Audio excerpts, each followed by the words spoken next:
राज्य सत्ता के लिए था ही नहीं। इस्लाम और क्रिश्चियनिटी ये राज्य सत्ता के लिए बने। अपने हिंदू धर्म में ही नहीं था। कोई भी दूसरा धर्म का आ रहा है तो अपन सोचे नहीं रहे कि राज सत्ता। ये तो क्या आपने यहाँ राज सत्ता नहीं दी क्या सर?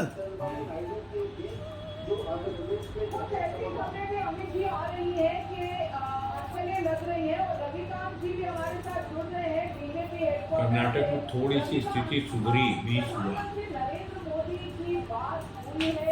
चंद्रबाबू नायडू जी से ऐसी स्पेकुलेशन चल रही है, आपके पास उसकी कोई पुष्टि?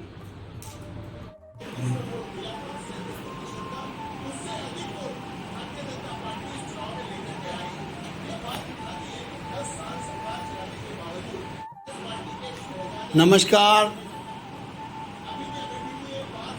हमारे देश के इस महान पर्व, लोकतंत्र के इस महान पर्व पर उसके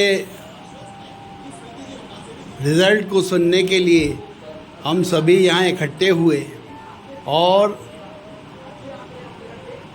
बहुत आश्चर्यजनक नतीजे देखने को मिले। जैसा सोचा था वैसा कहीं हुआ, कहीं नहीं हुआ। सबके अपने अपने विचार हैं। रिज़ल्ट अभी पूरे नहीं आए हैं, लेकिन हम अब अपने अग्रज श्री नरेश भैया के विचार सुनेंगे कि वे इस संबंध में और आज की इस परिप्रेक्ष्य में, इस परिस्थितियों में आने वाला समय कैसा होगा, वे हमें बताएंगे। नरेश भैया। इस चुनाव में मैंने ये देखा है कि खाली नरेंद्र भाई मोदी जी चुनाव लड़ रहे थे। भाजपा के भी जो प्रत्याशी थे, मुझे लग रहा था कि वो भी चुनाव नहीं लड़ रहे हैं। वो सोच रहे हैं कि हमें राज्यसभा की जैसी एक टिकट मिल गई है और हम जो मोदी जी के भरोसे जीत के जाएंगे, जो कि बहुत बड़ी गलतफहमी पाली हुई थी और इन्होंने पूरे प्रयत्न नहीं किए। इस वजह से भाजपा की सीटें कम हुई और इस तरह की सरकार चलाने में आगे जाके काफ़ी दिक्कतें आएंगी, क्योंकि अगर हमारी मेजॉरिटी बीजेपी की मेजॉरिटी होती तो निर्णय लेने में बहुत आसानी होती। फिर भी अभी रिजल्ट आने हैं।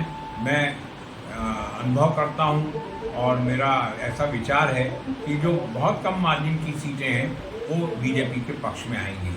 बहुत बहुत धन्यवाद। वाह भैया। अब हेमंत भाई।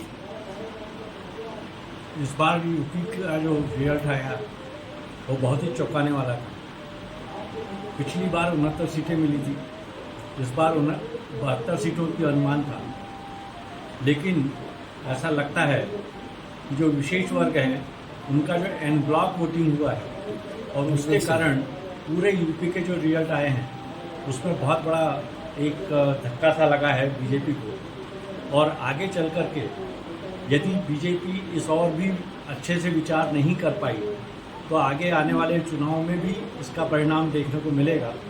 और मैं समझता हूँ कि जो आज हम रिजल्ट देख रहे हैं उसमें राजस्थान, उत्तर प्रदेश और हिमाचल प्रदेश ऐसे 3 स्टेट हैं जिसको हम ये कहा करते थे उत्तर भारत तो हमारे कब्जे में है, वो हमारे कब्जे से जाता हुआ दिखाई दे रहा है और उसके लिए कड़ी मेहनत की आवश्यकता है। जो एक अभी जो चुनाव के नतीजे आ रहे हैं अभी तो पूरे नहीं आए हैं, परंतु संभावना ये लग रही है कि जो बहुमत का आंकड़ा है 272 सीटों का, वहाँ तक यदि भारतीय जनता पार्टी नहीं पहुँचती है तो भारतीय जनता पार्टी के सामने एक बड़ी भारी मजबूरी है कि वो झुक के फिर चंद्रबाबू नायडू के साथ तेलुगु देशम पार्टी है या नीतीश कुमार के साथ जो जेडीयू है या दूसरे लोगों के साथ फिर झुक के और उनकी शर्तों पे सरकार बनाए। और यदि ऐसी सरकार बनेगी तो मुझे नहीं लगता कि फिर वो जिस प्रकार से अभी 10 साल नरेंद्र मोदी जी ने एक तरफा निर्णय लेके सारे काम किए, वैसा कुछ हो पाएगा। और ये भी बात है कि जो इंडिया गठबंधन है वो भी अभी लगा हुआ है कि कैसे हम सरकार बना लें, और वो भी चंद्रबाबू नायडू हैं, नीतीश कुमार हैं और दूसरे लोगों को अपने पक्ष में ला। वो सफल होंगे भैया उसमें? अब सफल होंगे या नहीं होंगे, राजनीति में कुछ भी कहना असंभव है, क्योंकि ये मतलब नंगा स्वार्थ होता है और उसमें कौन आदमी अपने स्वार्थ के लिए कहाँ कंप्रोमाइज करेगा, ये कोई कल्पना भी नहीं की जा सकती। तो ऐसी स्थिति है। चलिए अनिल भैया, आप सब यहाँ चुनाव नतीजे देख रहे हैं, अशोका होटल में बैठे हैं और ये नतीजे से थोड़ा मन तो विचलित हुआ हुआ है। और ख़ास तौर से यूपी के जो रिजल्ट आए हैं और एमवाई सेक्टर को पूरा एकत्र, मगर एमपी ने तो अच्छा किया भैया। और एमपी में अच्छा किया और इसीलिए हम बहुत ज़्यादा अपेक्षा कर रहे थे। एमपी में तो पूरे 29 के 29 आए हैं और यही हमारी सोच थी। पूरे देश का भ्रमण तो हमने किया नहीं, यहीं से बैठ के हम लोग आंकलन लगाते थे मोदी जी के 400 पार को। बिल्कुल सही का ये दिया गया 400 पार का नारा, इसने और कैंडिडेटों को सुस्त कर दिया। कोई घर से नहीं निकला। हमारे तो विपक्ष को उलझाने का जो नारा था, इनकी पार्टी के कई लोग उलझ गए ऐसा।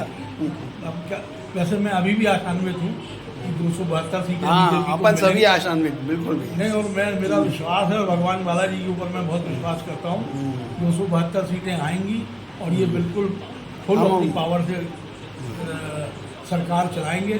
जैसे इन्होंने कठोर निर्णय लिए हैं, वैसे ही भगवान करे इनको आगे भी कठोर निर्णय लेने की क्षमता बिल्कुल बालाजी सही। दे। और इसके आगे तो मैं कुछ नहीं कह सकता हूँ। बिल्कुल हम अपने उद्देश्य को प्राप्त करेंगे। उद्देश्य को प्राप्त। बिल्कुल भैया, बहुत बहुत धन्यवाद।